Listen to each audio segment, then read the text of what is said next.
ভাতের পাতিল ফেলে দিয়েছিল আওয়ামী লীগের নেতারা। তাই রাগ করে 1-2 দিন না, টানা 10 বছরের বেশি সময় ধরে ভাত খান না নিজামুদ্দিন নামের বিএনপির এক কর্মী। শুধু তাই নয়, করেছেন এক ভীষণ পণ।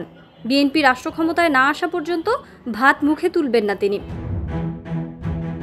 দীর্ঘদিন পণ করে থাকা নিজামুদ্দিনের বাড়ি ঝিনাইদহের মহেশপুর উপজেলার বাঁশবাড়িয়া গ্রামে।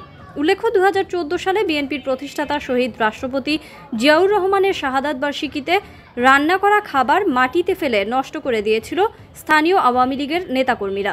কিছু পেয়েছেন কখনো? আমার পাওয়ার দরকার নেই, দলটা ভালো লাগে, আবার এই দরকার।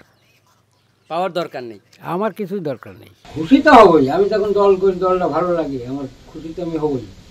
আমার ভাগ্যে যে ভাতটা নেই, কারণ আস্তে আস্তে আমার শরীরই তো শেষ হয়ে গিয়েছে। ভাত আবার কবে খাবে? হ্যাঁ, যদি বরাতে থাকে তাহলে এবার খাওয়া যাবে। এরা পরিবেশ আর কি আছে, মাটি ঘুরে চলি গেলে সব ঠিকই যাবে। সিদ্ধান্ত সব। রুটি কয়টা করে খান? দিন 4টি করে রুটি খাই।